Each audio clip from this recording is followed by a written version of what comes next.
এ পর্যায়ে আমাদের প্রধান অতিথি বীর মুক্তিযোদ্ধা ডাক্তার সরোয়ার আলী, ট্রাস্টি মুক্তিযুদ্ধ জাদুঘর ও নির্বাহী সভাপতি ছায়ানট, ওনাকে কিছু বলার জন্য আহ্বান জানাচ্ছি।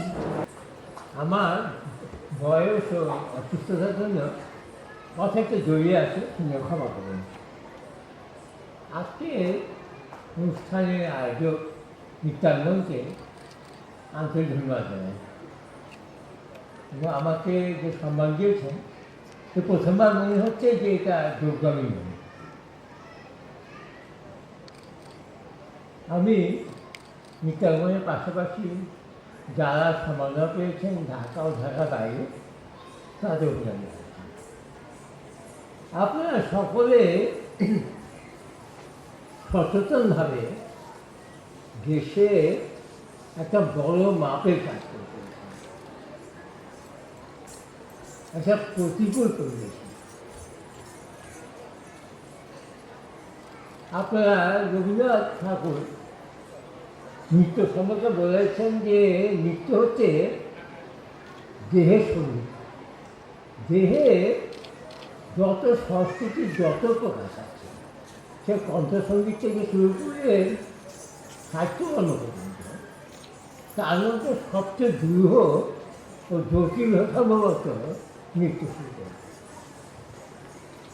কেবল দেহের বিভিন্ন অংশের সঞ্চালনা এবং সম্ভবত চোখের কাজ দিয়ে মনের ভাবকে প্রকাশ করা এবং তার মধ্যে যে নৃত্যকে আমরা শাস্ত্রীয় নৃত্য বলি, মণিপুরী, কথক কিংবা ওডিসি, কিন্তু সুরকে অঙ্গ সঞ্চালনকে যে প্রকাশ করা, এটা একটা জটিল কাজ।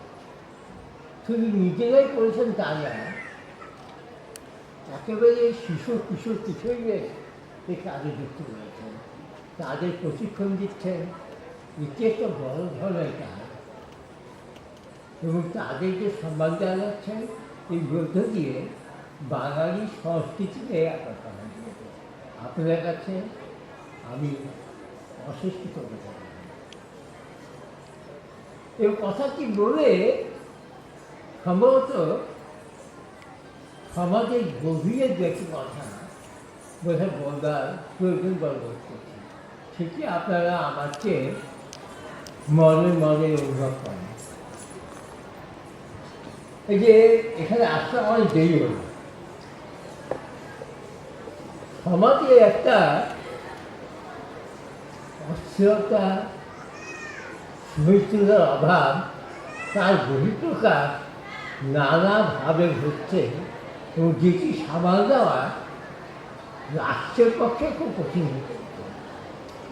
রাষ্ট্রের বিষয়টি একদিন সমাধান হবে, হয়তো দ্রুত সমাধান হবে, কিন্তু সমাজের গভীরে যে সমস্যাগুলো রয়ে গেছে এটি সহজ সমাধান হবে। আজকে ইউটিউবে একজন ভারতীয় কাজের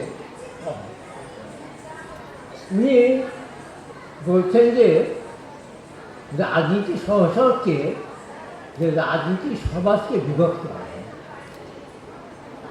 আর আমি যে সানাই বাজাই সে সমাজকে ঐক্য করতে শিল্প রূপে এই করতে সবচেয়ে বড় শক্তি পেয়ে যায়। আজকে সমাজে যে অক্ষরতা অসহিষ্ণুতা লক্ষ্য করছে আমরা, তা থেকে মুক্তি দিতে সবচেয়ে বড় অবলম্বন হবে সংস্কৃতি সাধনা। যে সাধনার ছায়ারত করে, সেই সাধনা নিত্যানন্দ করছে। এই সাধনা বহু বছর যে আমলভাব সঙ্গে আমরা সাধনা যাচ্ছে। যারা শিল্পী তৈরি করে, বিনোদন তারকা নয়, শিল্পের রূপ নৃত্য বলেন, সঙ্গীত বলেন, এটি কেবল বিনোদনের বিষয় নয়, এটি হচ্ছে শিল্পের রূপ। যে শিল্প যদি বাংলা সংস্কৃতি ইতিহাসটা একটু আলোচনা করেন, সে রাবণ থেকে শুরু করে রবীন্দ্রনাথ, নজরুল হয়ে আব্দুল করিম পর্যন্ত সমাজে সর্বধর্মের মানুষ, নানা ধর্মের মানুষ থাকে সমাজে, নানা বৃত্তের মানুষ থাকে সমাজে, নানা জাতের মানুষ থাকে সমাজে। একটা উদার বহুত্ববাদী সমাজের মধ্যে একটা সম্প্রীতির সমাজ গড়েছেন তাদের মধ্যে দিয়ে। তাকে বাংলাদেশে একটা প্রতিকূল পরিবেশের মধ্যে যে ধরে রেখেছে আপনারা, এই একটা অসম সাহসী কাজ। আমি অসম সাহসী কাজ বলি বিশেষ করে শেষের কথা, যারা ঢাকার বাইরে কাজ করছে তাদের কয়েকজন একটা সম্মানিত হচ্ছে। কাজটি খুব সহজ নয়, বিশেষ করে যখন নৃত্যের বিষয় আসে, সঙ্গীতে চর্চা করা, পরিবেশন করা, সমাজ যত গ্রহণ করে, নৃত্য তো তেমনভাবে তো গ্রহণ করেন না।